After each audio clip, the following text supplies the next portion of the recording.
Boxing Day 2004. The world woke up to pictures of 10 countries across Asia devastated by one of the largest earthquakes recorded in history since 1900. Tsunamis tore across the Indian Ocean, and within hours, hundreds of thousands of lives were wiped out. In Thailand, the tsunami hit Phuket and the nearby coastal towns.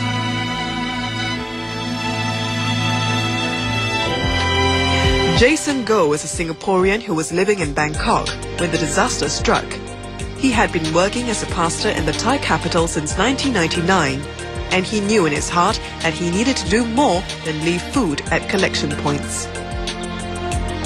The call was so strong that together with a friend, they loaded up a truck filled with relief items and drove 12 hours towards the direction of the tsunami-hit areas. He wanted to be present to help.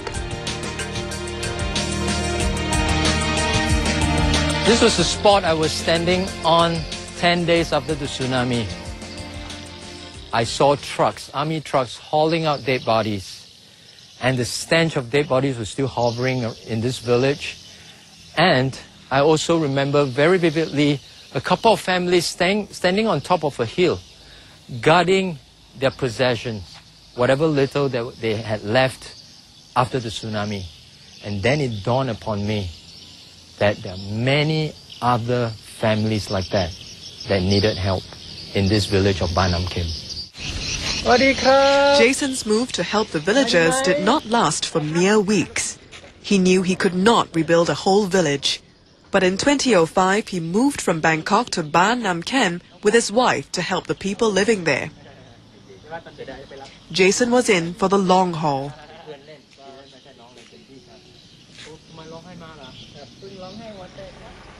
6 years later, Jason is no longer a volunteer, but the director of this learning center. It was the elders of this village who suggested that a community development center be built. And so he did, by selling everything he owned together with funds raised with the help of his church in Singapore. The aim of the center is to foster ties between families in the village.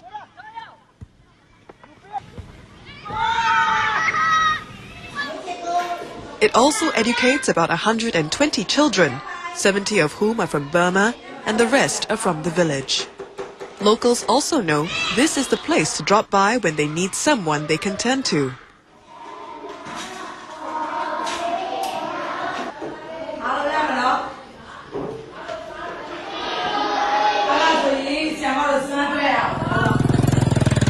One person who did is Tham. Tham was a victim of the 2004 tsunami.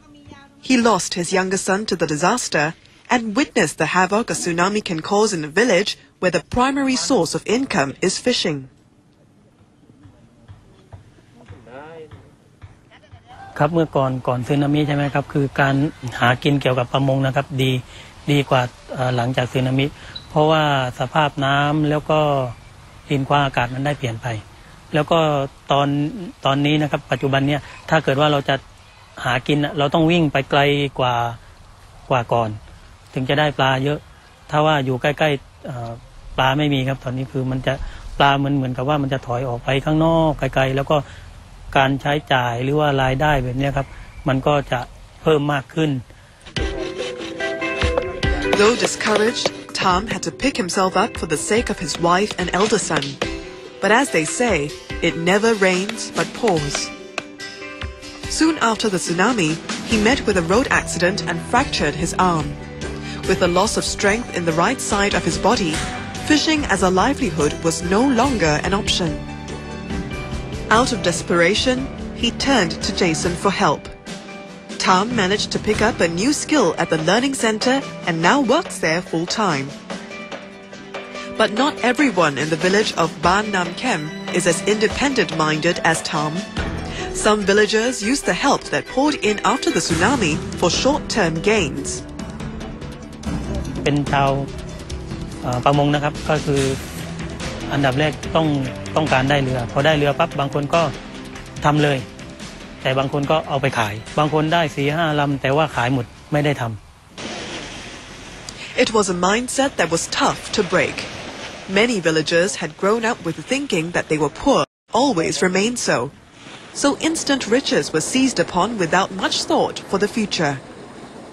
These people could not see themselves out of this dead situation because they have resigned to the fact that, okay, this is my life. I'm poor. I cannot make enough money to sustain my family, and therefore I have to borrow money. That is my only way out. Unless I'm blessed with a huge fortune. But they failed. They have forgotten that they were blessed with, quote-unquote, a big fortune right after the tsunami. How can we help them understand that there is an alternative? And how to encourage them to step out of that mentality of resigning to that ill fate of their life? That would be the biggest issue, for that matter, challenge. But Jason believes that this mindset can be changed, though it may take a few generations. That's why the Learning Center is important work for Jason.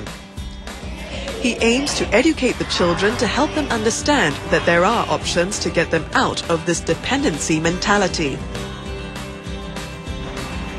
People outside the Baan Namkem community can hardly believe that he would stay 6 years in a village to help those criticized for being good-for-nothings.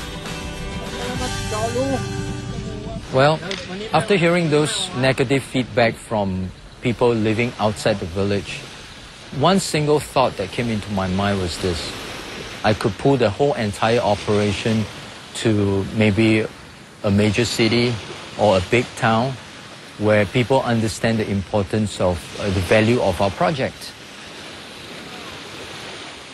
But if I could remain in this village where people has placed zero hope on the villagers in that village and able to usher in a transformation, wouldn't that be a better success? Jason's bid to transform this village started with a boat trip. When this city boy was presented with an opportunity to own a fish farm, he took it up gamely with a feeding plan in mind.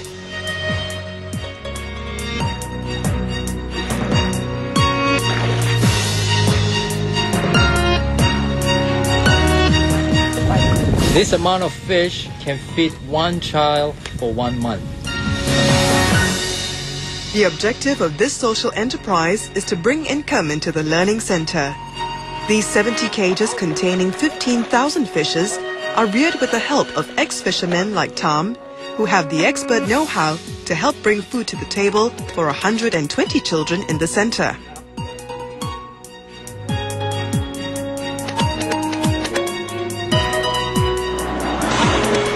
It's Monday afternoon, and in the crowd of children gathered here, one is missing. One of the challenges Jason has on his hands is to try and keep these Burmese kids in school. The reason? Their parents want them out.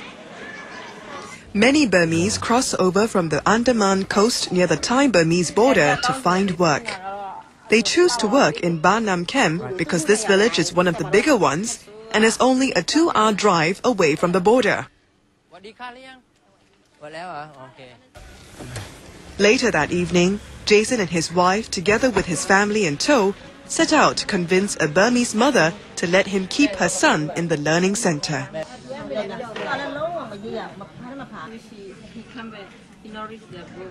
Can you tell her?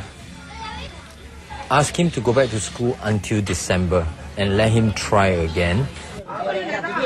The child is 12 years old, and the mother says he does not want to study and he would rather work. No one can say for sure where the truth lies. 40 minutes later, Jason still does not succeed. The mother remains unmoved.